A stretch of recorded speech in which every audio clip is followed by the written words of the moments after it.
ଦେବ ଦାନବ ମାନବ କଲୁ ତିନି ଭଳି, ଏକ ଆରେକ ଅବଶ୍ୟ କରିବେ ତ କଳି। ଅସୁରେ ତ ବଡ଼ ଦୁଷ୍ଟ କରି ମହାରସ, ସ୍ୱର୍ଗ ଭାଙ୍ଗି ଦେବତାଙ୍କୁ କରିବେ ବିନାଶ। ପୃଥିବୀ କି ମହାଭାରା ଅବଶ୍ୟ ଲାଗିବ, ଦାନବଙ୍କ ଯୋଗେ ଜାଣ ପୃଥ୍ୱୀ ନାଶ ଯିବ। ବ୍ରହ୍ମାଙ୍କର ତପସୂତ୍ର ତପି ତପ ଫଳ, ଅନାଚାର ଭାଙ୍ଗିବେ ତ କରି ମହାଗୋଳ। କେବଳ ପ୍ରକାରେ ପୃଥ୍ୱୀ ହୋଇବ ସୁରକ୍ଷା, ଏତେ ବୋଲି ନିଦା ବିଷ୍ଣୁ ଦେଲେ ତାଙ୍କୁ ଦୀକ୍ଷା। ଆପଣା ଆତ୍ମାକୁ ଲୟ କଲେ ପରମେଷ୍ଠି, ଶରୀରୁ ପାଡ଼ି ଦେଲେ ଲୋମ ବେନି ଗୋଟି। ସମାଧିରେ ଦୃଢ଼ ହେଲେ ପାଇ ବିଷ୍ଣୁ ତେଜ, ବେନି ଲୋମ ମଧ୍ୟେ ଆତ୍ମା ଖଣ୍ଡି ଦେବରାଜ। ମୋତେ ବୋଇଲେ ଧାତାଏ ଲୋମ ଘେନି ଯା, ଦେବ ଆସନେ ବସାଇ କର ଏହା ପୂଜା। ଏ ଲୋମ ବେନି ପ୍ରତ୍ୟକ୍ଷେ ଜାଣ ବିଶ୍ୱବାସ, ପୃଥିବୀର ଭାରା ଭାର କରିବେ ନାଶ। ବ୍ରହ୍ମା ବୋଇଲେ ଇନ୍ଦ୍ର ଲୋମ ଅନୁପମ, ଦ୍ୱାଦଶ ଅବତାର ତ ଭୁଞ୍ଜନ୍ତି ଏ ଲୋମ। ଏ ଲୋମର ବଳେ ଆମ୍ଭେ ରଚିଲୁ ସଂସାର, ପନଗ ନାରାୟଣ ଏବେନି ଅବତାର। ଜଗତ ଉଦ୍ଧାରଣ ଏହି ଲୋମ ବେନି, ଦେବ କାର୍ଯ୍ୟ କରିବାକୁ ଆମ୍ଭେ ଏକା ଘେନି। ଆମ୍ଭ ଦିବସେ ଲୋମ ବାର ବେଳ ନେଇ, ଭାରା ନିବାରଣ ଲୋମ ବାହୁଡ଼ଇ ଦେଇ।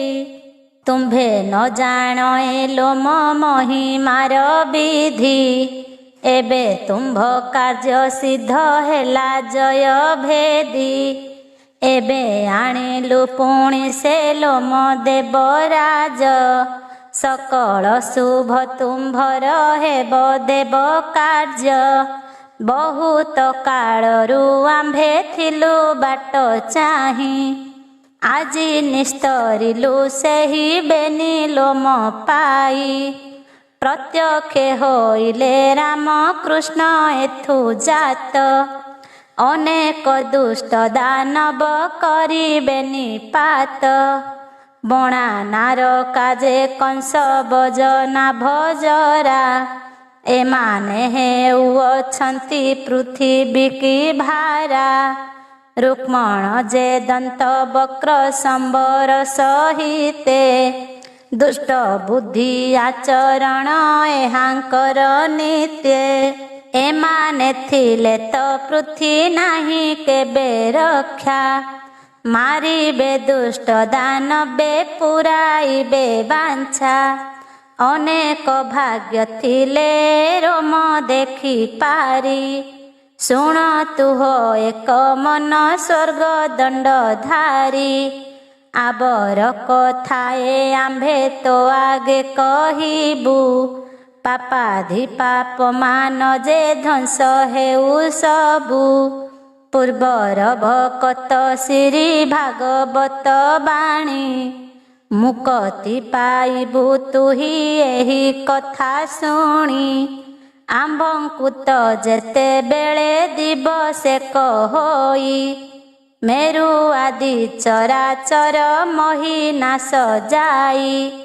ପୁଣି ଏ ରୂପେ ନୂତନ ସଞ୍ଚରୁ ମେଦିନୀ, ଚରାଚର ଆଦି କରି ଯିବ ଚାରି ଖାନି। ତ୍ରେତା ଯୁଗେ ଆମ୍ଭେ ଏହି ଲୋମ ନେଇଥିଲୁ, ରାମ ଲକ୍ଷ୍ମଣ ମୂରତି ଆଦି ଭିଆଇଲୁ। ଯେବେଳେ ରାବଣ ଦୈତ୍ୟ ହୋଇଲା ବିନାଶ, ବାହୁଡ଼ାଇ ଦେଲୁ ଲୋମ ସ୍ୱାମୀଙ୍କର ପାଶ। ପୁଣି କାର୍ଯ୍ୟ ପଡ଼ିଲେ ଆଣୁ ଏହି ଲୋମ। ମୀନ କଚ୍ଛପ ବରାହ ନୃସିଂହ ଜନମ। ଏହି ରୂପେ ଅବତାର ହୋଇଲାଣି ଯେତେ, ସଂକ୍ଷେପ କରି ତାହା ମୁଁ କହିବଇଁ ତୋତେ। ହରିବଂଶ ଭାଗବତ ପୁରାଣ ଭାରତ, ରାମାୟଣ ଆଦି କଲେ ହୋଇ ଆତଜାତ। ଏହି ଦେହେ ଦେଖୁ ଆମ୍ଭେ ସକଳ ସଂଗ୍ରାମ, ସଂଖ୍ୟା କରି କହିବା ଭୋ କେତେ ତାର ନାମ। ହରି ନାମେ ଦ୍ୱାପରରେ ହେଲା ହରିବଂଶ, ମହାପ୍ରତାପୀ ହୋଇଣ ଜାତ ହେଲା କଂସ। କୃଷ୍ଣ ସୋଦର ମାଉସୀ ପୁଅ ଦୁଇ ଭାଇ, ଏବେ ନିଲୋମରେ ଆମ୍ଭେ ସଂଘାରିଛୁ ତହିଁ। ପୁଣି ଦ୍ୱାପର ଯୁଗ ହେଲା ଲାଗେ ଲାଗେ, ଦୁର୍ବାର ହୋଇଲା କଂସ ରାଜା ଆମ୍ଭ ଆଗେ। ଏହି ଲୋମ ଘେନି ଆମ୍ଭେ କଲୁ ତାକୁ ହତ, କୃଷ୍ଣ ବଳରାମ ରୂପେ କରାଇ ସମ୍ଭୂତ। ବିଧୁ ନାମେ ଦ୍ୱାପରେ ପୁଣି ଉତ୍ତପତି, ରାମକୃଷ୍ଣ ଉପୁଜିଲେ କଂସ ନରପତି। ଏହି ଲୋମ ଆଣି ଆମ୍ଭେ କରାଇଲୁ ଜାତ, ତିନି ଦିବସର ମଧ୍ୟେ କଂସ ହେଲା ହତ। ଅନେକ ଦ୍ୱାପର ଗଲା ଅନେକ ସଂଗ୍ରାମ, କୌଶିକ ବଂଶେ ଜାତ ରୂପ ଅନୁପମ।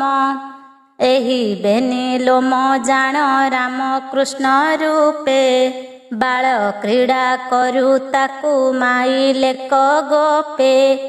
ଆହୁରି ଦ୍ୱାପର ହେଲା ତାହାର ନିକଟେ, କଂସ ରାଜା ଉପୁଜିଲା ଗିରି ଚିତ୍ରକୂଟେ। ଗଜ କୃଷ୍ଣ ରୂପେ ହେଲେ ଲୋମ ପ୍ରକାଶ, 12 ଦିନେ ବାଳକୃଷ୍ଣ ହସ୍ତେ ଗଲା ନାଶ। ଶାନ୍ତି ନାମରେ ଦ୍ୱାପର ଯୁଗେ ହୋଇଲା, ଉର୍ମିଳା କନ୍ୟାର ଗର୍ଭେ କଂସ ଉପୁଜିଲା। ସେ ହରିବଂଶର କଥା ଅଟେ ଅଗୋଚର, ରାମକୃଷ୍ଣ ସଙ୍ଗେ ଯୁଦ୍ଧ ହେଲା ବହୁବାର। 12 ବରଷ ଯାଏ ଲାଗିଲା କରଣ, ପଡ଼ିଲେ ଯେ ହାତୀ ରଥି ଥାଟ ପ୍ରମାଣ। 10 ସହସ୍ରକ ବନ୍ଧ ନାଚୁଥିଲେ ରଙ୍ଗେ, ନାରାଜ ଦୃଷ୍ଟି ଯେ ହେଲା ଯୋଦ୍ଧାଙ୍କର ଅଙ୍ଗେ। ଏହି ଲୋମ ବେନି ତହିଁ ବିଶ୍ୱରୂପ ଧରି, 12 ବର୍ଷେ କଂସକୁ ମାରି ଦେବ ହରି। ଏ ରୂପେ ଅନେକ କାଳ ନେଲୁ ଏହି ଲୋମ, ଦିବସେ 12 ବେଳ କଲୁ ଆମ୍ଭେ ଜନ୍ମ। ପ୍ରତ୍ୟକ୍ଷେ ନିଦା ବିଷ୍ଣୁ ଏ ଲୋକ ତେଜମୟ, ପୃଥିବୀର ଭାରା ଭାର କରନ୍ତି ଏ କ୍ଷୟ। ଜାଣିଲି ଏବେ ନିଲୋମ କଥା ଶସ୍ତ୍ର ଯୋନି, ତେଣୁ ଆମ୍ଭେ ହୋଇଲୁ ଏ ଲୋମ ବେନି ଯୋନି। ପୃଥିବୀର ଭାରା ଭାର ନିବାରିବା ପାଇଁ, ନିରଞ୍ଜନ ପୁରୁଷ ଯେ ଅଛି ଜନ୍ମ ପାଇ। ବେଳେ ବେଳେ ଏହି ଲୋମ ବେନି ଆମ୍ଭେ ଆଣୁ, ଅନେକ ଯେ ହରିବଂଶ ଭାଗବତ ଜାଣୁ। ଆମ୍ଭର ଦିବସେ ହୁଏ ଅନେକ ସେ ଯୁଦ୍ଧ, ରାମାୟଣ ଭାରତ ଏ ଆଜି ନାନା ବିଧ। ବ୍ରହ୍ମା ସମ୍ବତ୍ସରେ ସତେ କବରସ ଥାଉ, ଏ ବିଧି ବେଳ ଯେ ଆଣି ଜନମ କରାଉ। ପୃଥିଭାରା ଭର ଏବେ କରାଉ ବିନାଶ, ବାହୁଡ଼ାଇ ଦେଉ ପୁଣି ନିଦା ବିଷ୍ଣୁ ପାଶ। ସୁବାହୁ ଦ୍ୱାପର ଯୁଗେ ଅଇଲୁ ତା ଘେନି, ଏ ଲୋମ ଜନ୍ମରୁ ଉପୁଜିବେ ରାମକୃଷ୍ଣ ବେନି। ଏହି ପ୍ରତିବାକ୍ୟ ତୁମ୍ଭେ ଶୁଣ ସୁରେଶ୍ୱର। ଏଲୋ ମୋ ବେନି ପ୍ରତ୍ୟକ୍ଷେ ଜାଣ ନିରାକାର। ଏହାକୁ ଘେନିଣ ଏବେ କରିବା ଉପାୟ। ପୃଥିଭାରା ଭର ଜୀବ ଉପେକ୍ଷିତୁ ଭୟ। ଆଝୁ ଦେବତା ମାନଙ୍କ କଷ୍ଟ ହେଲା ଦୂର। ଯେ ଯାହା ଇଚ୍ଛାରେ ତୁମ୍ଭେ ସ୍ୱର୍ଗ ଭୋଗ କର। ଅନେକ ଦୁଃଖ ପାଇଛ ଅସୁରଙ୍କ ଡରେ। ଅଚିନ୍ତେ ବସ ହୋ ଏବେ ଅମର ନଗରେ। ଏମନ୍ତ କହିଣ ବ୍ରହ୍ମା ହୋଇଲେ ମୌନ। ଭଜଇ ଅଚ୍ୟୁତ ଦାସ ଶ୍ରୀହରି ଚରଣ। ବିଷ୍ଣୁଲୋମ ବୃତ୍ତାନ୍ତ କଥନ। କହିଲେ ଯହୁଁ ଏସନ ବାଣୀ ବେଦବର। କର ପତ୍ର ଯୋଡ଼ି ପୁଣି ଦେବ ପୁରନ୍ଦର। ବୋଇଲେ ଭୋ ପିତାମହ ଫିଟିଲା କ ଭ୍ରାନ୍ତି। ତଦନ୍ତ କରି ଜାଣିଲୁ ଆମ୍ଭେ ଯେ ଘାନ୍ତି।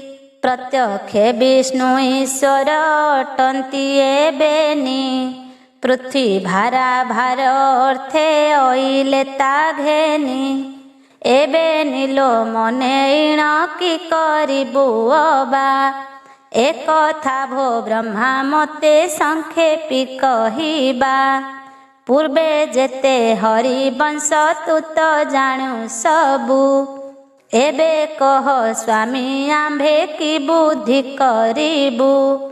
କେଉଁ ପ୍ରକାରେ ହାଙ୍କୁ ବରିବୁ ତୁ ଜାତ। ଏବେ ନିଲୋ ମନାଦି ଅବ୍ୟକ୍ତ ଅଚ୍ୟୁତ। ବୋଲ ଇ ଜଗତ ଭାରା ହୋଇବାକ କ୍ଷୟ। ଏବେ କରିବୁ ଏହାକୁ କେବଳ ଉପାୟ। ମହାବଳିଷ୍ଠ ସୁରେ ହେଲେ ଅପ୍ରମିତ। ନିକଟେ କେମନ୍ତେ ହେବେ ସେମାନେ ନିହତ। ଏଥିର ତଦନ୍ତ ସ୍ୱାମୀ କହିବାକୁ ମତେ। ଆଉ ଦେବ ଲୋକ କଷ୍ଟ ପାଇବେ ବା କେତେ। ଇନ୍ଦ୍ରର ବଚନ ଶୁଣି ବୋଲନ୍ତି ବିଧାତା। ଯାହା ତୁମ୍ଭେ ପଚାରିଲ ଶୁଣ ସଚିକାନ୍ତ। ଅନେକ କାଳ ପୂର୍ବରୁ କଥା ଦିବ୍ୟବାଣୀ। ମହାପାତକ ଦହନ କର ଏହା ଶୁଣି। ମାରିଚି ମହାଋଷିର କୋଳେ ଉତ୍ତପନ୍ତି। ଦେବ ମନ୍ତ୍ରରେ ନିର୍ଜିତ କଶ୍ୟପ ଯେ ଯତି। ସତୀ ଅଦିତି ବିନତା କଦ୍ରୁର ସହିତେ। ତୋର ଭାରି ଜାତାଙ୍କର ଅଟଇ ଯୁକତେ। ଦେବ ଦାନବ ମାନବ ଭୂତ ପ୍ରେତ ମେଳେ। ଏ ସମସ୍ତ ଉତ୍ତପତି କଶ୍ୟପର କୋଳେ। ସେ କଶ୍ୟପ ଋଷି ଏବେ ନବ ରୂପ ଧରି। ସୁବାହୁ ଦ୍ୱାପର ଯୁଗ ମର୍ତ୍ତେ ଅବତରି। ମଧୁବନ କଟକରେ ଯଦୁବଂଶ ଯାଇ। ଗୋପନରେ ବସୁଦେବ ରୂପେ ଜନ୍ମ ହୋଇ। ଦେବକୀ ନାମେ ତାଙ୍କର ଜେବଣ ବନିତା। ପୂର୍ବେ ଥିଲେ ସେହି ସବୁ ଦେବତାଙ୍କ ମାତା। ସେ ଦୁଇ ପୂର୍ବର ସାପେ ମଞ୍ଚେ ଅବତରି। ସେ ଦେବୀ ଗର୍ଭୁ ଜନମ ହେଲେ ଦେବ ହରି। ବାସୁଦେବ ଯେ କଶ୍ୟପ ଅଦିତି ତା ବାମା। ଆଗହୁଁ ଆମ୍ଭେ କଥା କରିବୁ ସର୍ଜନା। ଏବେ ବିଷ୍ଣୁନାଥ ଦେଲେ ଆମ୍ଭଙ୍କୁ ଯେ ଲୋମ। ଦେବକୀ ଦେବୀର ଗର୍ଭୁ କରାଇବା ଜନ୍ମ। ସୋଦର ଭଉଣୀ ଅଟେ ସେ କଂସ ରାଜାର। ଇନ୍ଦୁମତୀ ରାଣୀ ଗର୍ଭୁ ଜନ୍ମ ଦୁହିଁଙ୍କର। ଉଗ୍ରସେନ ନୃପତିର ସେ ଜ୍ୟେଷ୍ଠ ଦୁହିତା। ଦ୍ରୁମିଳା ଅସୁର ଅଟେ କଂସ ରାଜା ପିତା। ଏମନ୍ତ ଶୁଣିବା ସବ ବ୍ରହ୍ମାଙ୍କୁ ବୋଇଲେ, କଥାଏ ପୁଛିବି ତାତ ଆଜ୍ଞା ମୋତେ ହେଲେ। ବ୍ରହ୍ମା ବୋଇଲେ ପଚାରୁ କିନା ଦେବରାୟ, ଯାହା କିଛି ତୋ ମନରେ ହେଉଛି ସଂଶୟ। ଇନ୍ଦ୍ର ବୋଇଲେ କଶ୍ୟପ ମୁନି ପୁଣ୍ୟମୟ, ଯାହା ତହୁଁ ଚରାଚର ପ୍ରାଣୀର ଉଦୟ। ତୋହ ସମାନ ଅଷ୍ଟାଙ୍ଗ ଯୋଗେ ସିଦ୍ଧି ପୁଣି, ଯାହାର ପିତା ମରିଚି ନାମେ ମହାମୁନି। ବେଦ ବିଦ୍ୟାରେ ସମ୍ପନ୍ନ ବ୍ରହ୍ମ ତତ୍ତ୍ୱଜ୍ଞାତା, 14 ଭୁବନରେ ଯେ ଅଟଇ କରତା। ତାହାଙ୍କ ଭାରିଜା ନାମ ଅଦିତି ସୁନ୍ଦରୀ, ତାହାର ମହିମା ମୁଖେ କେବା କହିପାରି। 33 କୋଟି ଦେବତା କଲା ଯେହୁ ଜାତ, ପ୍ରତ୍ୟକ୍ଷେ ଅପର୍ଣ୍ଣା ଦେବୀ ଆଦି ବୁଦ୍ଧିମାତ। ଅମର ବୈକୁଣ୍ଠ ହିଁ ଅଟଇ କାରିଣୀ, ତାହାର ଭିଆଣ ସିନା ଚରାଚର ପ୍ରାଣୀ। ସେ କେମନ୍ତେ ପାଇଲେ ହେଁ ଏଡ଼େ ବଡ଼ ସାପ, ମର୍ତ୍ତ୍ୟମଣ୍ଡଳେ ଧଇଲେ ମାନବ ସ୍ୱରୂପ। ଏକଥା ସଂକ୍ଷେପି ମୋତେ କହିବା ଗୋସାଇଁ, ଏତେ ବୋଲି ବ୍ରହ୍ମା ପାଦେ ଇନ୍ଦ୍ର ପଡ଼େ ଶୋଇ। ପୁଣି କୃତାଞ୍ଜଳି ହୋଇ ପୁଛିଲେ ବାରତା, ଫିଟୁ ମନେ ଭ୍ରାନ୍ତି ମୋର କହ ତଥା କଥା। ଜୟତୁ ଲୋମ ଶ୍ରୀ ବିଷ୍ଣୁ ମୂରତି, ଜୟତୁ ଲୋମ ଜଗଜ୍ଜନ ଜ୍ୟୋତି। ଜୟତୁ ଲୋମ ସଂସାର କାରଣ, ଜୟତୁ ଲୋମ ଦୁଷ୍ଟ ନିବାରଣ। ଜୟତୁ ଲୋମ ଅନନ୍ତ ମୂରତି, ଜୟତୁ ଲୋମ ଶୂନ୍ୟ ବ୍ରହ୍ମ ଜ୍ୟୋତି। ଜୟତୁ ଲୋମ ବ୍ରହ୍ମାଣ୍ଡ ଧାରଣ, ଜୟତୁ ଲୋମ ଜଗତ କାରଣ। ମୁଦିନ ଅଚ୍ୟୁତ ଦାସ ତୁମ୍ଭର ଶରଣ, ଅନ୍ତକାଳେ ମୋତେ ନାଥ କରିବ କାରଣ। କଶ୍ୟପ ଓ ଅଦିତିର ଶାପ ବୃତ୍ତାନ୍ତ।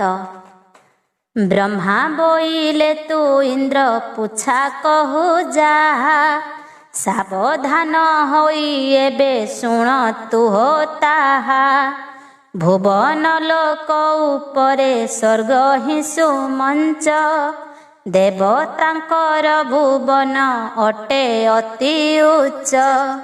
ମହଲୋକ ଲକ୍ଷେ ଜୁଣ ପରେ ମନୁଲୋକ, ମନୁଲୋକ ପରେ ଲକ୍ଷେ ଯୋଜନ ସନକ। ସନକ ଉପରେ ଲକ୍ଷ ଜୁଣ ବ୍ରହ୍ମଲୋକ, ବ୍ରହ୍ମଲୋକ ପରେ ଲକ୍ଷ ଶୁଣ ରୁଦ୍ରଲୋକ। ଲକ୍ଷ ଜୁଣେ ରୁଦ୍ରଲୋକ ପରେ ନିରଞ୍ଜନ, ଜ୍ୟୋତିର୍ମୟ ପୁର ତହିଁ ଅଟେ ମହାଶୂନ୍ୟ। ସୁରପତି ସୁର ନିରଞ୍ଜନ ଲୋକ ବିଧି, ଯେବେଳେ ଯାହା ବାଞ୍ଛନ୍ତି ହୁଏ ତାହା ସିଦ୍ଧି। ଅନାମ ଅନୁପମ ସେ ଅକଥନ ପୁର, ଅଦୃଷ୍ଟ ଦୁର୍ଲଭ ସେହି ଶ୍ରୁତି ଅଗୋଚର। ସବୁ ଭୁବନ ଉପରେ ଅତି ପୁଣ୍ୟମୟ, ଚନ୍ଦ୍ର ସୂର୍ଯ୍ୟ ଗ୍ରହ ତାରା ନୁହନ୍ତି ଉଦୟ। କୋଟି କୋଟି ପ୍ରଳୟଟି ହୋଇବାକ ଯଦି, ଏ ଭୁବନେ କେବେ ଜଳ ନ ପାରଇ ଭେଦି। ସେହି ଭୁବନେ ବସନ୍ତି ଯେତେ ପୁଣ୍ୟ ଦେହି, ଜନମ ମରଣ ବାଧା ତାଙ୍କୁ ଲାଗେ ନାହିଁ। ଅଜୟ ଅଜରାମର ସେ ଲୋକଙ୍କର କାୟ, ଇନ୍ଦ୍ର ନୈରତ ଦିଶନ୍ତି ଚିରଣର ପ୍ରାୟ। 14 ଉପରେ ନିରଞ୍ଜନପୁର। 96 ସହସ୍ର ଜୁଣ ତାହାର ବିସ୍ତାର। ଅମୂଲ୍ୟ ରତ୍ନେ ନିର୍ମାଣ ହୋଇଛି ସେ ଭୂମି। ପ୍ରତ୍ୟକ୍ଷେ ବିଜୟ ତହିଁ ନାରାୟଣ ସ୍ୱାମୀ। ଅଲେଖ ପୁରୁଷ ସେହି ପୁର ଅଧିକାରୀ। ଦିଗପାଳ ପଦମାନ ତାକୁ ନୋହେ ସରି। ଅଦେହ ଅଣାକ୍ଷର ଯେ ଅଦୃଷ୍ଟି ଅଶ୍ରୁତି। ପରମାନନ୍ଦ ସ୍ୱାମୀ ସେ ଏକା ବିହରନ୍ତି। ସେହି ନିଦା ବିଷ୍ଣୁଙ୍କର ପୁର ସିଂହ ଦ୍ୱାରେ। ଦେବନାଶନ ବୃଷେକ ଅଛି କିଛି ଦୂରେ। ତାହାର ମହିମା ମୁଖେ କହି ନ ସରଇ। ଠିକି ଠିକି କରି ପଦ କେତେ କହିବଇଁ। ଯାହା ଯାହା ଦୃଶ୍ୟ ତାହା କହେ କମ୍ଭ ଭେଦି। ଅମୃତ ମୋହ ତହିଁ ହୁଅଇ ସମ୍ପାଦି। ଅମୋହ ଅକଳ ନ ସେ ତରୁ କାମ ନିଧି। ହେତୁ ଅହେତୁ ଅଛନ୍ତି ତହିଁ ଗୁଣ ଭେଦି। ଶାନ୍ତଶୀଳ ସତ୍ୟ ଦୟା ବିବେକ କାମ। ଏ ଷଡ଼ ପ୍ରକାରେ ଜାଣ ତରୁ ଡାଳ ନାମ। ଲକ୍ଷ ଲକ୍ଷ ଯୋଜନ ସେ ତରୁ ଡାଳ ମାନ। ପତ୍ର ଫଳ ପୁଷ୍ପ ତହିଁ ନାହିଁ ବିଦ୍ୟମାନ। ରବି ଶଶୀ ଅଗ୍ନି ଅନ୍ଧକାର ଚାରି ଜାତି। ଏ ଚାରି ଜାଣ ଅଟନ୍ତି ତରୁ ଚାରି ମୂର୍ତ୍ତି। ଦେବତାମାନଙ୍କ ମୃତ୍ୟୁ ଅଟଇ ସେ ବୃକ୍ଷ। ସେ ଛାଇ ମାଡ଼ିଲେ ଦେବେ ମରନ୍ତି ପ୍ରତ୍ୟକ୍ଷ। ଲକ୍ଷ ଲକ୍ଷ ଯୋଜନ ହିଁ ସାନ ସାନ ଡାଳ। ତାହାକୁ ବେଢ଼ି ଅଛଇ ସପତ ବକଳ। ଯେତେକ ଦେବତା ସେହି ବଟ ତଳେ ଯାନ୍ତି। ସିଦ୍ଧ ସାଧକ ହେଲେ ସେ ଅବଶ୍ୟ ମରନ୍ତି। ଛାଇ ମାଡ଼ିଲେ କଦାପି ନ ଯାଇ ପାଲଟି। ତକ୍ଷଣେ ମୂର୍ଧନା ଯାଏ ତାହାଙ୍କର ଫାଟି। ଅନେକ ଦେବତାଙ୍କର ମୁଣ୍ଡ ହାଡ଼ ମାଳ। ନିରତେ ପଡ଼ିଅଛଇ ସେହି ବଟ ତଳ। ଷଡ଼ ଯୋଜନ ସାର 7 ଗୁଣ ଉଚ୍ଚ। ଦେବତାଙ୍କ ଅସ୍ଥି ପଡ଼ି ହୋଇଛି ସୁସଞ୍ଚ। ବ୍ରହ୍ମା ଇନ୍ଦ୍ର ଦିଗପାଳ ଆଦି ଦେବ ଗୋଷ୍ଠୀ। ରବି ଚନ୍ଦ୍ର ଶିର ପଡ଼ି ଅଛି କୋଟି କୋଟି। ମହାମହିମା ତରୁ ସେ ଅନନ୍ତତା ମାୟା। ଅନେକ ଦିନରୁ ସେହି ବିସ୍ତାରିଛି କାୟା। 7 ଯୋଜନ ବିସ୍ତାର 7 ଗୁଣ ଉଚ୍ଚ। ବିସ୍ତାର ତରୁ ଅଟଇ ଡାଳେ ବଡ଼ ସଞ୍ଚ। ସେ ତରୁର 3 ଗୋଟି ଯୋଜନ ନରେ। ବାଞ୍ଛା ବଟ ନାମେ ବଟ ଅଛି ଏତେ ଦୂରେ। ସେ ବଟର ମହିମା ତୁ ଶୁଣ ସୁର ରାଏ। ତା ତାଳ ଆହ୍ଲାଦ ଲାଗେ ଦେବ ଲୋକ ପ୍ରାଏ। କଳ୍ପାନ୍ତର କରୁ ସେହି ସୁର ସିଦ୍ଧ ବାସ। କୋଟି କୋଟି ପ୍ରଳୟରେ ତରୁ ନୋହେ ନାଶ। 1,70,000 ଯୋଜନ ସେ ତରୁ। ଉଚ୍ଚ 98 ଗୁଣ ଅତି ଭୀରୁ। ସେ ବଟର ତଳେ ଉଭା ହେଲେ ଜାଣ ଯାଇ। ସହସ୍ରେ ଯୁଗ ପର୍ଯ୍ୟନ୍ତ ମୃତ୍ୟୁ ତାକୁ ନାହିଁ। 10 ମୁଖ ବ୍ରହ୍ମା 8 ପୁତ୍ର ଆଣିଥିଲେ। ତହିଁରେ ସେ 8 ବଟ କରି ନିର୍ମାଣିଲେ। ସ୍ୱର୍ଗ ମର୍ତ୍ତ ପାତାଳ ତ୍ରିଭୁବନ ଭିତରେ। 7 ଗୋଟି କଳ୍ପ ବଟ ଅଛି ତରୁ ସାରେ। ଯେଉଁ 8 ଗୋଟି ବଟ ପୁରାଣେ ବଖାଣି। ବାଞ୍ଛା ନାମେ 8 ବଟ ସର୍ଜିଲା ସେ ଆଣି। ଲଙ୍କାପୁରେ ନୁକୁମ୍ବିଲା ନାମେ ଅଛି ବଟ। ଅମୃତ ନାମରେ ବଟ ପାତାଳ ନିକଟ। ସଂକେତ ନାମରେ ବଟ ଯଶୋବନ୍ତପୁରେ। ବାଞ୍ଛା ବଟ ଅଛି ଚିତ୍ରକୂଟ ଆଶ୍ରମରେ। କଳ୍ପନା ବଟ ଛଇ ଶ୍ରୀନୀଳ ଶୈଳେ। ନୀଳ ନାମେ ବଟ ଅଛି ମେରୁଗିରି ତଳେ। ନିର୍ମଳ ବଟ ସାକ୍ଷାତେ ମେରୁଗିରି ପ୍ରଭା। ଅମର ଭୁବନେ ସେହି ପାଇ ଅଛି ଶୋଭା। ଦେବନାଶନ ସେ ବଟ ନିରଞ୍ଜନ ପରେ। ଏ ରୂପେ 8 ବଟ ଅଛି ତ୍ରିଲୋକରେ। ବ୍ରହ୍ମା ବୋଇଲେ ତୁ ଶୁଣ ଆହେ ସଚିନାଥ। ବାଞ୍ଛା ବଟ 8 ପଟୁ 8 ପତ୍ର ଜାତ। ସେ ବାଞ୍ଛା ବଟର ମୂଳେ ଗୋମାତାର ବାସ। ସଚରାଚର ବୁଲି ସେ ହୋଇଲା ନିରାଶ। ସୁରଭି କପିଳା ଆମ୍ଭେ ଅସି ଶସ୍ତ୍ର ମୂଳେ। ଇଚ୍ଛା ସୁଖେ ବିହରନ୍ତି ବାଞ୍ଛା ବଟ ତଳେ। ମନୋହର ବନ ତହିଁ ଅଛି ତରୁସାର। ଶୋଭାରେ ସେ ବୈକୁଣ୍ଠପୁର ପଟାନ୍ତର। ସୁସଞ୍ଚ ଶୀତଳ ପରିମଳ ଦିବ୍ୟ ସ୍ଥାନ। ସଦା ବହେ ମଧୁ ମୃଦୁ ମଳୟ ପବନ। ଷଡ଼ରସର ଭୋଜନ ଲୋଡ଼ୁଥାନ୍ତି ସେହି। ମନେ ଚିନ୍ତା କରି ବାଞ୍ଛା କଲେ ପାଇ ତହିଁ। ବାଞ୍ଛା କଲା ମାତ୍ରେ ସିଦ୍ଧ ହୁଏ ମନସ୍କାମ। ତେଣୁ କରି ସେ ତରୁର ବାଞ୍ଛା ବଟ ନାମ। ଅନାଦି ଦେବୀ ସେ 3 ପୁର ଠାକୁରାଣୀ। ତରୁ ମୂଳରେ ଶୋଇଲେ ଦେବୀ ଗୋସାମଣୀ। ଏଥୁ ଅନନ୍ତରେ ପୁଣି କେତେକ ଦିନରେ। କଶ୍ୟପ ଋଷି ସ୍ୱର୍ଗକୁ ବିଜେ ଧାତିକାରେ। ମନ ପବନ ତ୍ରିଦଣ୍ଡ ଆରୋହିଣ ଗଲେ। ତୁରିତେ ମିଳିଲେ ଯାଇ ବୈକୁଣ୍ଠ ଆଳେ। ଅଦିତି ଦେବୀଙ୍କୁ ସଙ୍ଗେ ଯାଇଛନ୍ତି ଘେନି। ବିଷ୍ଣୁର ଭୁବନେ ଚଳି ଯାନ୍ତି ମହାମୁନି। ଥୋକାଏ ଅନୁସରି ସେ ଯାଇଣ ନିକଟେ। ଯାଉଁ ଯାଉଁ ଗୋମାତାଙ୍କୁ ଦେଖିଲେ କବାଟେ। ମନ ବାଞ୍ଛା କରି ଦେବୀ ବାଞ୍ଛା ବଟ ତଳେ।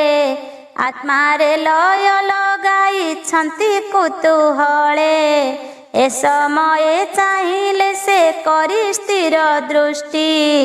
ଅଧୋମୁଖେ ମୁନି ସଙ୍ଗେ ଦେଲେ ଭୋଟା ଭେଟି। ଦେଖି ଅଦିତି ମୁନିର ଗନ୍ଧ ହିଁ ଅପାର। ଗାୟତ୍ରୀ ଦେବକୀ ସେନ କଲେ ନମସ୍କାର। ଥୋକାଏ କବାଟ ଚାଲିଗଲେ ଆଗ ହୋଇ। ଗୋମାତା ମୁଖଟେ କିଣ ନେଲେ ତାଙ୍କୁ ଚାହିଁ। ଅନ୍ତର୍ଗତେ ବିଚାରନ୍ତି ପୁଣି ମହାମାୟା। ଆରେ ଆରେ କଶ୍ୟପ ତୁ ଏଡ଼େ ନିର୍ଦ୍ଦୟା।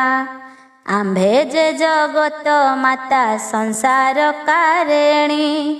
ଆମ୍ଭ ଭିଆଣ ସଚରାଚର ଏ ଧରଣୀ। ଦେବତାଙ୍କ ମାତା ଆମ୍ଭେ ଅଟୁ ଅଗ୍ରଲେଖା। ଚାରିଖାନି ଜୀବ ଜନ୍ତୁ ଆମ୍ଭେ କରୁ ରକ୍ଷା। ତୁମୁନି କିମ୍ପା ଆମ୍ଭଙ୍କୁ କରୁ ଅମାନନା। ଅଦିତି ସଙ୍ଗେ ଥିବାରୁ ଏଡ଼େ ଗର୍ବ ସିନା। ଆମ୍ଭଙ୍କୁ ଦେଖି ତୁ ଯେବେ ବାଟ ଭାଙ୍ଗି ଗଲୁ। ଅନେକ ମହାପାପ ହିଁ ଆପେ ଅରଜିଲୁ। ଏଡ଼େ ଗର୍ବ ବହିଲୁ ନ ଚିହ୍ନିଲୁ ମୋତେ। ଆମ୍ଭେ ତ ତୋହର ମାତା ଅଟୁରେ ଝୁକତେ। ତୁମ୍ଭେ ବିଚାରିଲେ ଆମ୍ଭେ ଜଗତର ପିତା। ମୋର ଉପରେ ଆନକେ ଅଛଇ ଦେବତା। ମୋର ପୁରେ ଆତଜାତ ହେଉଛନ୍ତି ମହି। ବଢ଼ି ମାପଣେ ବଢ଼ିଲୁ ବିଚାର ତ ଏହି। ତେଣୁ କରି ଆମ୍ଭଙ୍କୁ ନ କଲୁ ମାନ୍ୟ ଧର୍ମ। ଯାହା ଅର୍ଜିଲୁ ଭୁଞ୍ଜିବୁ ସିନା ସେହି କର୍ମ। ଜାଣୁ ଜାଣୁ ଧଇଲୁ ତୁ ଯେବେ ପାପ ବୁଦ୍ଧି। ଆମ୍ଭର ଏ ସାପ ତତେ ପଡ଼ୁ ଯଥା ବିଧି। ଆମ୍ଭ ସାପେ ଜାତ ହୁଅ ଯାଇ ମର୍ତ୍ତ୍ୟ ଲୋକେ। ମୋହର ସାପ ମେଣ୍ଟିଣ ନ ଯାଉରେ ଥୋକେ। ମର୍ତ୍ତ୍ୟପୁରେ ଜାତ ହୁଅ ସହସ୍ର ଜନ୍ମ ଯାଏ। ଯାଅ ଯାଅ ଜାତ ହୁଅ ମାନବର କାଏ। ଏ ଯେ ଅଦିତି ଭାରି ଯା ତୋର ପ୍ରିୟବତୀ। ଏହୁ ମାନବ ଦେହରେ ହେବ ଉତ୍ତପତି। ଏତେକ କହି ଗୋମାତା ରହେ ତୁନି ହୋଇ। କର ପତ୍ର ଯୋଡ଼ି ମୁନି ମିଳେ ଆଗେ ଯାଇ। ଡରେ କମ୍ପମାନ ହେଉଅଛି ମହାରୁଷି। ଗୋମାତା ଚରଣ ତଳେ ଶିରକୁ ନିବେଶି। ସାଷ୍ଟାଙ୍ଗେ ଛାମୁରେ ପଡ଼ି ଶୋଇ ଗୋଡ଼ ଘାଲି। ନୟନ ଲୋତକ ଝରି ପଡ଼େ ମହିସ୍ଥଳୀ। ଏଥକୁ କାରଣ ମୋତେ ଗୋମାତା ଗୋ କହ। ସାପର କାରଣ କହି ମୁକ୍ତି ମୋତେ ଦିଅ। ମତ ଗର୍ବ ଆଚରି ମୁଁ ଅର୍ଜିଲି ଅଜସ। ଏ ମୋହର କର୍ମରେ ସେ ଫଳିଲା ଅବଶ୍ୟ। ଏ ଘୋର ସାପରୁ ମୋତେ ଉଦ୍ଧାରର ମାଏ। ମୁହିଁ ଶରଣ ପଶିଲି ଡରେ ତୋର ପାଏ। ଗୋମାତା ବୋଇଲେ ତୁଜେ ଜ୍ଞାନବନ୍ତ ହୋଇ। ଏସନେକ ଅବିଚାର କଲୁ କାହିଁ ପାଇଁ। ଆମ୍ଭେ ଜଗତ ଜନନୀ ଅଟୁ ପୁଣି ଶ୍ରେଷ୍ଠ। ଆମ୍ଭଙ୍କୁ ତୁ ନମସ୍କାର ନ କଲୁ ପାପିଷ୍ଠ। ତେଣୁ ତୋତେ ଦେଲୁ ଆମ୍ଭେ ମହାଘୋର ସାପ। ଦୋଷ ଅନୁକ୍ରମେ ଜାତ ହେଲା ଆମ୍ଭ କୋପ। ମୁକତ ହୋଇବୁ ଯେବେ ହୋଇଲୁ କାର୍ପଣ୍ୟ। ତହିଁର ତଦନ୍ତ କଥା ଶୁଣ ସାବଧାନ। କୃତାନ୍ତେ ତ୍ରେତା ଦ୍ୱାପର ଆଦି ତିନି ଯୁଗେ। ଉପୁଜିବ ତିନି ରୂପ ଧରି ମହି ଭାଗେ। ଆମ୍ଭର ସାପ ନହିବ ତୋତେ ଅକାରଣ। ଗର୍ଭେ ତୋର ଉପୁଜିବେ ଦେବ ନାରାୟଣ। ପୃଥିବୀର ମହାଭାରା ନିବାରିବା ପାଇଁ। ଯୋନି ଜାତ ହେବେ ବିଷ୍ଣୁ ନର ଦେହ ବହି। ପୂର୍ବ ରହିତ ଘେନ ତୁ ହେବୁ ମହାଯୋଗ୍ୟ। ବିଷ୍ଣୁନାଥଙ୍କୁ କୋଳରେ ଧରିବୁ ତୋ ଭାଗ୍ୟ। ଏ ସାପ ତୋତେ ଅହିତ ନୁହଁ ମୁନିବର। ବାଞ୍ଛା ସିଦ୍ଧି ହେଲା ମନେ ଆନ ତୁ ନ ଧର। ଯେ ବଣ ବିଷ୍ଣୁଙ୍କୁ ଚିନ୍ତି କରୁଅଛି ଧ୍ୟାନ। ସେ ତୋହର କୋଳେ ପୁତ୍ର ହେବେ ବିଦ୍ୟମାନ। ଏ ତୋହର ପ୍ରିୟବତୀ ଭାରି ଯାଜୁବତୀ। ଏ ତୋର ସଙ୍ଗେ ମାନବେ ହେବ ଉତ୍ତପତି। ପ୍ରଥମେ ସତ୍ୟ ଯୁଗରେ ହେବୁ ଅବତାର। ଯମଦଗ୍ନି ବୋଲି ନାମ ହୋଇବ ତୋହର। ରଚିକ ମୁନିଙ୍କ ଠାରୁ ହେବୁ ଉତ୍ତପତି। ରେଣୁକା ନାମେ ତୋ ଭାର୍ଯ୍ୟା ହେବ ଏ ଅଦିତି। ତାହାର ଗର୍ଭରେ ପୁତ୍ର ହୋଇବ ଜନମ। ସ୍ୱୟଂ ବିଷ୍ଣୁ ସେହୁ ତାଙ୍କ ନାମ ପରଶୁରାମ। ତ୍ରେତୟା ଯୁଗରେ ପୁଣି ରଘୁବଂଶେ ଜାତ ହୋଇବୁ ତୋହର ନାମ ହେବ ଦଶରଥ। ଅଦିତି କୌଶଲ୍ୟା ନାମେ ହେବ ତୋର ନାରୀ। ତା ଗର୍ଭରୁ ରାମ ରୂପେ ଜନ୍ମିବେ ଶ୍ରୀହରି। ରାବଣକୁ ବଧ କରି ବିଧ୍ୱଂସିବେ ଲଙ୍କା। ଖଣ୍ଡିବେ ସ୍ୱର୍ଗର ଭୟ ଦେବ ତାଙ୍କ ଶଙ୍କା। ଦ୍ୱାପର ଯୁଗରେ ଜାତ ହୋଇବୁ ତୁ ଯାଇ। ବସୁଦେବ ବୋଲି ନାମ ବୋଲାଇବୁ ତହିଁ। ଅଦିତି ଉପୁଜିବ ଦେବକୀ ରୂପ ହୋଇ। ପାଇବୁ କାରଣ ରାମ କୃଷ୍ଣ ଉପୁଜାଇ। ତିନି ଯୁଗେ ଏହିପରି ତିନି ରୂପ ହେବୁ। ତଦନ୍ତେ ମୋର ଏହି ସାପରୁ ତରିବୁ। ତେବେ ଯାଇ ନିଜ ଭୂମି ପାଇବୁ କଶ୍ୟପ। ହରିବୁ ଯେତେ ତୋହର ପୂର୍ବ ଜନ୍ମ ପାପ। କଶ୍ୟପ ବୋଇଲେ ମାଗ ଯେ ତୋହର ଇଚ୍ଛା। ନୟନ୍ତା ବହନ୍ତା ଜନମାତ କର ରକ୍ଷା। ତୁମ୍ଭେ ଯାହା ବୋଇଲ ସେ ନହିବ ଅନ୍ୟଥା। ଯୋନି ଜାତ କଲେ ମୋତେ ପାଇବି ଅବସ୍ଥା। ଗୋମାତା ଚରଣ ତଳେ ମୋର ନିତ୍ୟ ସେବା। ଦିନ ଅଚ୍ୟୁତାନନ୍ଦ ମୁଁ ମୋତେ ନିସ୍ତାରିବା। ଶ୍ରୀକୃଷ୍ଣଙ୍କର ଯୋନି ଜନ୍ମର କାରଣ। କଶ୍ୟପ ମୁନି ବୋଇଲେ ଶୁଣ ତୁ ଗୋମାତ। ବଡ଼ ସଂଶୟ ମୋ ମନେ ହୋଇବାରୁ ଜାତ। ପଚାରୁଛି ମୋତେ ଯାହା ସଂକ୍ଷେପି କହିବା। ଏ ତୁମ୍ଭର ପାଦ ତଳେ କରୁଛି ମୁଁ ସେବା।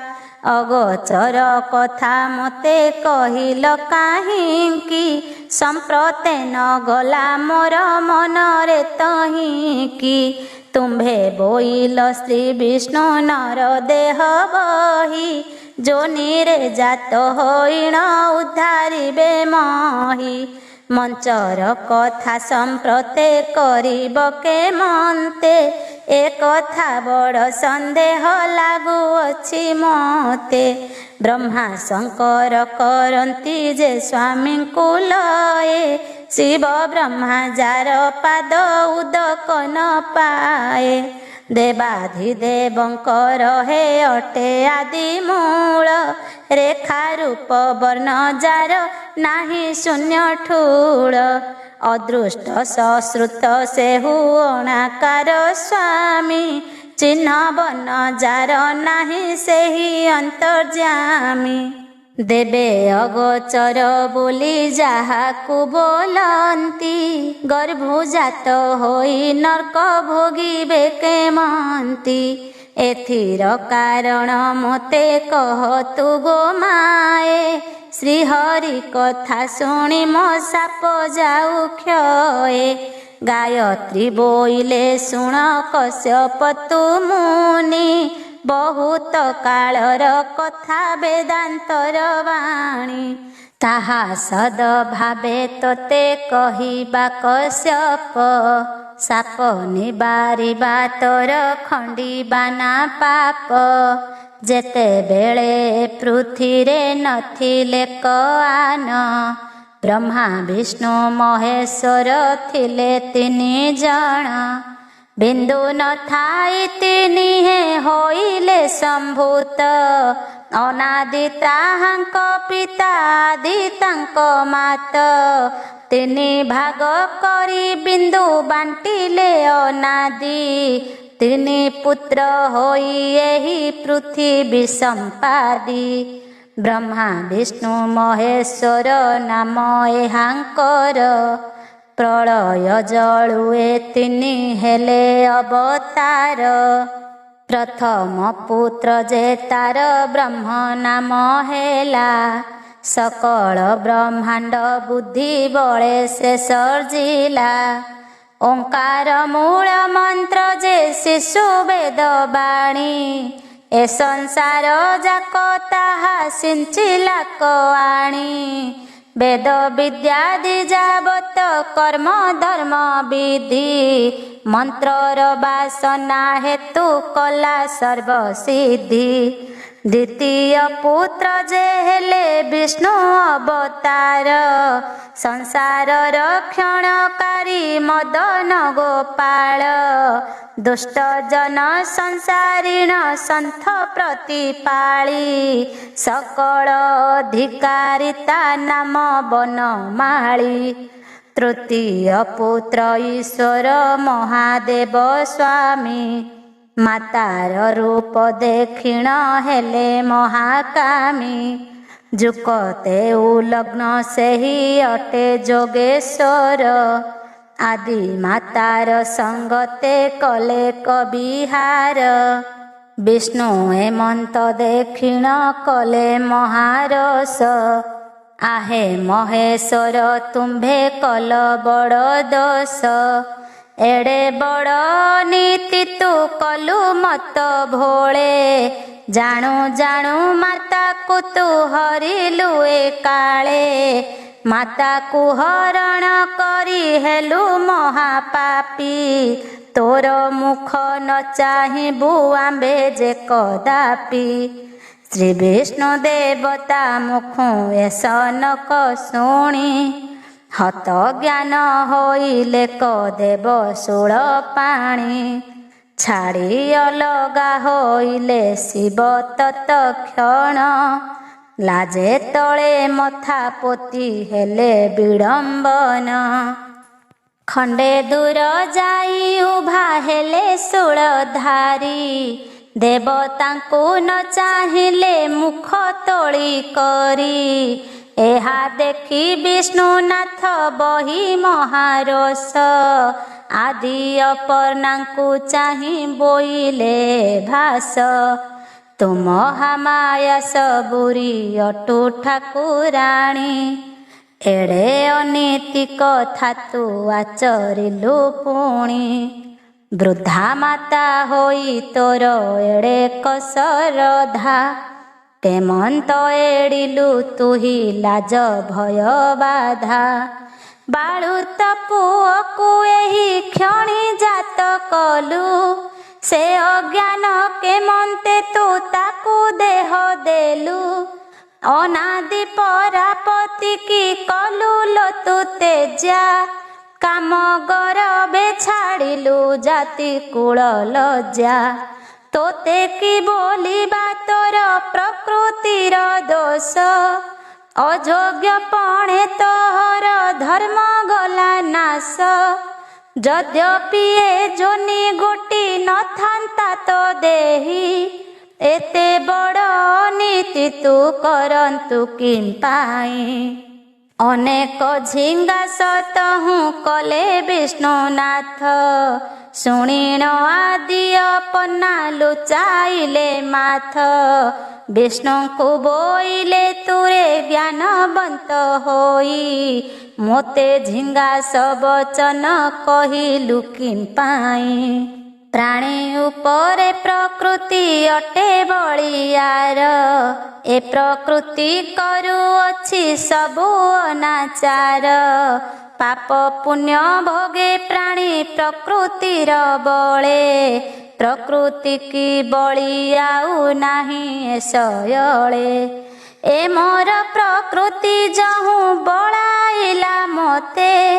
तेणु दूषित होइला सिनाए जगते प्रकृति कला मोहर पुत्र ठारे आस मुह बान जानिली मो जोनी रे की दोष तुझे ज्ञानवंत होई पाप न जानिलु जहु जात होई से तू जोनी की निंदिलु जहिरु जात हुअंती प्राणी चराचर ताकू निंदु तहु जात हुओ लखे बार रज बीर्ज कुंभी पाके 10 मास रही जन्म हुआ मानव देह तुही बही ଶୁଣ ହୋ କଶ୍ୟପ ତୁମ୍ଭେ ପଚାରିଲ ଯାହା, ସଂକ୍ଷେପି କହିଲୁ ଆମ୍ଭେ ତୁମ୍ଭ ଆଗେ ତାହା। ସେ ଅନାଦି ଅପର୍ଣ୍ଣାର ପୂର୍ବ ସାପ ଯୋଗେ, ଶ୍ରୀ ବିଷ୍ଣୁ ନାମ ଜନମ ହେଲେ ଯୋନି ମାର୍ଗେ। ଏଥକୁ ଭ୍ରାନ୍ତି ତୁ ମନେ ନ କର ହୋ ମୁନି, କାରଣ ଦେହ ମାନବ ଜନ୍ମ ତୁମ୍ଭ ଘେନି। ଆମ୍ଭ ଅଭିଶାପ ତୋତେ ହୋଇବ କାରଣ, ତୁମ୍ଭ ଯୋଗୁଁ ପୃଥିଭାର ହେବ ନିବାରଣ। ଏମନ୍ତ କହିଣ ଦେବୀ ମହାଯୋଗ ବଳେ, ସମାଧିରେ ନିଦ୍ରା ଗଲେ ବାଞ୍ଛ ବଟ ତଳେ। ସାପ ପାଇ କଶ୍ୟପ ଯେ ବାହୁଡ଼ି ଅଇଲେ, ଇନ୍ଦ୍ରଦେବ ତାଙ୍କ ଆଗେ ବିଧାତା କହିଲେ। ଶୁଣ ସୁଜ୍ଞ ଜନେ ଏହି ସୁଧାରସ ବାଣୀ, ଅନେକ ଜନ୍ମର ପାପ କ୍ଷୟ ଯିବ ଶୁଣି। ଏସୁ ଧର୍ମା ସଭା ପର୍ବ ଦିବ୍ୟର ସମୟେ, ଯାହାର ଶ୍ରବଣ ମାତ୍ରେ ପାପ କ୍ଷୟ ହୁଏ। ଗୋହତ୍ୟା ଯେ ବ୍ରହ୍ମ ହତ୍ୟା ସବୁ ହୁଏ ଧ୍ୱଂସ, ଶ୍ରୀକୃଷ୍ଣ ନାମାମୃତଟି ଯହିଁରେ ପ୍ରକାଶ। ମାତୃହରଣରେ ଦୋଷ ଯାଏ ଏହା ଶୁଣି, ଶ୍ରୀକୃଷ୍ଣ ଚରିତ ଗାଥା ପୁଣ୍ୟମୟ ବାଣୀ। ଏ ପୁଣ୍ୟ ପୁରାଣ ବେଦ ବେଦାନ୍ତର ଶାଖା, ମୁକତି ମାର୍ଗ ପାଇବ ଶୁଣି ଜନେ ଏକା। ପଢ଼ନ୍ତେ ଶୁଣନ୍ତେ ଜନେ ପାଇ ମହାପୁଣ୍ୟ, ଭିଞ୍ଜିବ ବିପୁଳ ଭୋଗ ପାଇ ସ୍ୱର୍ଗ ସ୍ଥାନ। ଅପୁତ୍ରିକ ଜନ ପୁତ୍ର ପାଏ ଏହା ଶୁଣି, ଧନ ସମ୍ପଦ ଅର୍ଜିବ ଦୁଃଖେ ଯିବ ଜିଣି। ଯେ ବଣ ପ୍ରାଣୀ ମନରେ ବାଞ୍ଛିବ ଯେ ବିଧି, ଏହି ପୁରାଣ ଶୁଣନ୍ତେ ହେବ କାର୍ଯ୍ୟ ସିଦ୍ଧି। ଜୟ ତୁମ୍ଭେ ଜଗନ୍ନାଥ କାମୀ କାମଦାନୀ, ଅନାଦି ଅଚଳ ତୁମ୍ଭେ ପରମ ତତ୍ତ୍ୱ ଜ୍ଞାନୀ।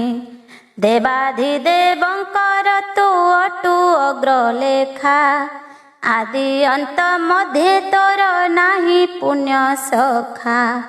କିରୀଟ ମୁକଟ ଶିରେ ସାରଙ୍ଗ ଯେ ଧନୁ, ଅଭେଦ୍ୟ ବଜ୍ର ସେନା ତୁ ଅକଳିତ ତନୁ।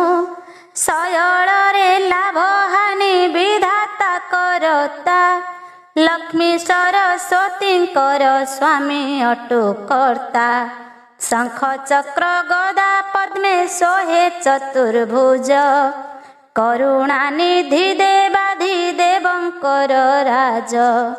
ବ୍ରହ୍ମା ସହିତେ କରନ୍ତି ଦେବେ ଯାକୁ ସ୍ତୁତି, ଅଦେହ ଅଣାକାର ତୁ ଅଗତିର ଗତି। ଖେଳ କୌତୁକେ ଯାର ହୋଇଛି ଜଗତ, ଆଜ୍ଞା ପରମାଣେ ଥାଇ ସକଳ ଜୀବିତ। ଘଟ ଘଟ ପୂର୍ବ ଚତୁର୍ଦ୍ଧା ମୂରତି, ବିଜେ ଜଗବନ୍ଧୁ ଯହିଁ ମୁକତି ଦିଅନ୍ତି। ଧର୍ମା ଧର୍ମ କାମ ମୋକ୍ଷ ଯାକୁ ନୋହେ ସରି, ଶରଣ ରକ୍ଷଣ କଳ୍ପତରୁ ରୂପଧାରୀ। ମହୋଦଧି ତୀର ନୀଳ ସୁନ୍ଦର କନ୍ଦରେ, ବିଜେ ଜଗବନ୍ଧୁ ଯହିଁ ଚତୁର୍ଦ୍ଧା ରୂପରେ। ତୀର୍ଥରାଜ ପକ୍ଷୀରାଜ ବୃକ୍ଷରାଜ ମୂଳେ, ଗିରିରାଜ ଦେବରାଜ ଯାର ପାଦ ତଳେ। ବାରେ ଦର୍ଶନେ ପୁର ବୈକୁଣ୍ଠ ଲଭି, ପୁନରପି ଜନମ ସେ ନୁହଁ ଏ ଭୁବି। ଅପାରୁ ଅପାର ଯାର ମହିମା ଅନନ୍ତ, ମାନବ ଦେହେ ମୁଁ କିସ କରିବି ତଦନ୍ତ। ଏ ହରି ବଂଶ ମୁଁ ବାକ୍ୟ ଦେବି ପରଶନେ, ସେ ଯାହା କହି ତାହା ଲେଖେ ରଖି ମନେ। ମୋତେ ଗୋଚର ନୁହଁ ଏହି ବିଷ୍ଣୁ ବାଣୀ, ପାଠ ଶାଠ ବେଦ ବିଦ୍ୟା କିଛି ନାହିଁ ଜାଣି। ପଣ୍ଡିତ ଗୋଷ୍ଠୀ କି ମୁହିଁ ନୁହଁ ତ ସରି। ପାଇଲା ପୂର୍ବରୁ ହେତୁ ଶାରଦା ସୁମରି। ସୁଜ୍ଞଜନ ମାନଙ୍କର ଦାସର ମୁଁ ଦାସ। ବାଳୁତମତି ମୋହର ନ ଧରିବ ଦୋଷ। ଯେ ବଣ ଚରିତ ବ୍ରହ୍ମା ଶିବେ ଅଗୋଚର। ସେ ଗ୍ରନ୍ଥ କହିବା ମୁଖେ ଭରସା କାହାର। କେବଳ ଶ୍ରୀ ହରି ନାମ ଉଚ୍ଚାର କରନ୍ତେ। ମୁକତି ବାଟ ପାଇଲେ ସୁଜନେ ଯେମନ୍ତେ। ଯତ କିଞ୍ଚିତ ବଚନ ଠିକ ଠିକି କରି। ତାହା ମୁଁ ଲେଖିଲି ହରି ନାମ ହୃଦେ ଧରି। ଶ୍ରୀ ଜଗନ୍ନାଥ ଦେବଙ୍କ ଚରଣେ ମୋ ସେବା। ଦାସ ଅଚ୍ୟୁତ ମାଗଇ ଗତି ମୁକ୍ତି ଦେବା। ମହାଦେବଙ୍କର ଅନାଦିଙ୍କ ଠାରୁ ସାପ ପ୍ରତି ପ୍ରାୟଶ୍ଚିତ ଶ୍ରବଣ। ଶୁକ ମୁନି ଚରଣରେ କରି ଦିବ୍ୟ ପୂଜା। ପୁନରପି ପଚାରନ୍ତି ପରୀକ୍ଷିତ ରାଜା। କଶ୍ୟପରୁ ଶିଖି ଦେଲେ ଗୋମାତା ସେ ସାପ। ସେହି ମହାଋଷି ପୁଣି କଲେ କିସ ତପ। ସେ କଶ୍ୟପ ମହାମୁନି ନର ଦେହ ବହି। ମର୍ତ୍ତ୍ୟମଣ୍ଡଳରେ ଜାତ ହେଲେ ଅବା କାହିଁ। ଈଶ୍ୱର ଦେବତା ନିଜ ମାତାକୁ ହରିଲେ। ଧର୍ମ ଅଧର୍ମ ସେ କିଛି ବିଚାର ନ କଲେ। ବିଷମ ସନ୍ଧି ଛଡ଼ାଇ ଦିଅ ମୋର ଶ୍ରଦ୍ଧା। ତବ ମୁଖରୁ ଶୁଣିଲେ ଛାଡ଼ି ଯିବ ବାଧା। ତହିଁର ପ୍ରସ୍ତାବ ମୋତେ କହ ଜ୍ଞାନମୟ। ଅନେକ ଜନ୍ମ ପାତକ ଯାଉ ମୋର କ୍ଷୟ। ଏମନ୍ତ ବଚନ ଯହୁଁ କହିଲେ ନୃପତି। କହନ୍ତି ଯେ ଇନ୍ଦ୍ର ପ୍ରତି ବାକ୍ୟ ଶୁକ ଯତି। ଶୁଣ ହେତୁ କରି ପଣ୍ଡୁ କୁଳ ନର ନାହା। କହିବଇ ହରିବଂଶ ଶୁଣିଅଛି ଯାହା। ଈଶ୍ୱର ମାତା ହରିଲେ ପୀଡ଼ିବାରୁ କାମ। ତେଣୁ ସେ ସିନା ପାଇଲେ ମହେଶ୍ୱର ନାମ। ମାତା ହରଣେ ସେ ଦୋଷ ହୋଇଲା ପ୍ରସିଦ୍ଧି। ଦିନେ ଦିନେ ଶଙ୍କରକୁ ଘୋଟେ ପାପ ବ୍ୟାଧି। ଏକ ଦିନେ ସଦାଶିବ ବୃଷଭ ଆରୋହୀ। ସ୍ୱର୍ଗ ଭୁବନେ ପ୍ରବେଶ ହୋଇଲେ କଯାଇ। ସକଳ ଦେବତା ବସି ଅଛନ୍ତି ଆସ୍ଥାନେ। ତହିଁ ପ୍ରବେଶ ହୋଇଲେ ଯାଇ ପଞ୍ଚାନନେ। ସଭା ମଧ୍ୟରେ ବିଜୟ ଦେବ କାଶୀବାସୀ। ବସାଇ ନ ଦେଲେ ତାଙ୍କୁ ଦେବତାଏ ମିଶି। ହେଠ ବଦନେ ସଭାରେ ବସିଲେ କପାଳି। ଈଶ୍ୱରଙ୍କ ମୁଖ କେହି ନ ଚାହିଁଲେ ତୋଳି। ଚକ୍ଷୁ ବୁଜିଣ ସମସ୍ତେ ପୋତିଲେ କମଥା। ଦେଖି ତ୍ରିଅମ୍ବିକ ପାଇ ମନେ ମହାବ୍ୟଥା। ସଭାର ମଧ୍ୟରେ ଉଭା ତ୍ରିଦଶର ସାଇଁ। ଦେବଗଣ ବସିଛନ୍ତି ହେଠ ମୁଖ ହୋଇ। ନବଘଡ଼ି ପରିଜନ୍ତେ ଶିବ ଉଭା ହେଲେ। ବସ ବୋଲି ଦେବତାଏ ଜଣେ ନ ବୋଲିଲେ। ଆବର ବିଶେଷ କେହି ନ ଚାହାନ୍ତି ମୁଖ। ଏହା ଦେଖି ଶୂଳ ପାଣି ପାଇ ମନେ ଦୁଃଖ। ଆପଣାର ଅନ୍ତର୍ଗତେ ବିଚାରିଲେ ବସି। ଦେବତା ମାନେ ମୋତେ ନ କହିଲେ ଉଶ୍ୱାସୀ। ତେଣୁ ଜାଣିଲି ମୁହିଁ ତ ଅଟେ ବଡ଼ ଦୋଷୀ। ଏ ରୂପେ ଭାଳନ୍ତି ମନେ ମନେ କାଶୀବାସୀ। ଆବର ବିଶେଷେ ମୁଁ ଯେ ବ୍ରହ୍ମାକୁ ମାଇଲି। ବ୍ରହ୍ମ ହତ୍ୟା କରି ପୁଣି ମାତାକୁ ହରିଲି। दक्ष प्रजापति अटे ब्रह्मार कुमार पार्वतीर पियर से मोहर ससुर महाजोग करी मते पाइला विखंड चापोड़े मारी मु तार छेंडाइली मुंड एतेक पाप मु पुणी करी अछि पूर्वे केमंते देवता मते पासे बसाइबे आबर विशेषे मुहि अटई उलग्न एथे देबे किंपा उणा न धरिब मन विद्याधरी गंधर्वी जे अपसरी वृंद सची सहित रे घेनी सभा करे इंद्र स्त्री की घेनी आस्थाने बसाई मघवा ए पापी को बस बोली काहू बोली देबा विचारिले देवताए नुहंती तो दोषी एस नक मने मने भाड़ी काशी बासी विडंबन होइलाए बड़ लाज कथा एते विचारी पाइले मने बड़ व्यथा केमंते दोष मान मोर जीव क्षय अंतर्गते भाड़ंती जे एहा देवराय एतेक विचारी शिव धातिकारे गले अलेख भुवने जाई अनादि भेटिले महाशून्य आसन रे छंती विजे करी एमंत समय भेट हेले त्रिपुरारी अंतरिक्ष रे डंबरू बाजे कोटि कोटि बाम डाहाणे अछंती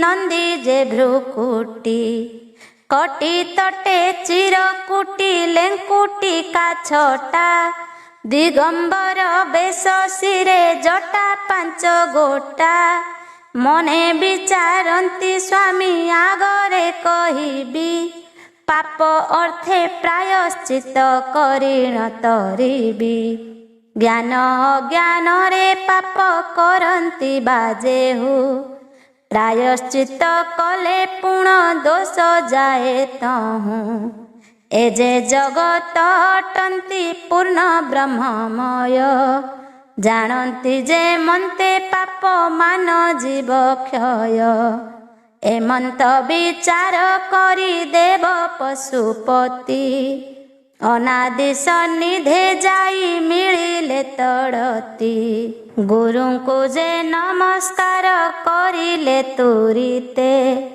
अनादि बोलंती आसी अछु कि निमंते मने तोर महाचिंता पाउअछि खेद एथिर कथा तू मते कही कर मोद अनादि मुखरु शिव ए वचन शुणी विनय भावे कहंती पुणी शूल पाणी जगत ईश्वर स्वामी न जान कि ताहा महापापर जिली होइब के साहा मातृहरण दोषम जीव केने क्षय करसी कारण मते कहिण उपाय केमंते प्रकारे स्वामी खट्निबी ए दोष कहिले मु प्रायश्चित करिबी अवश्य जगत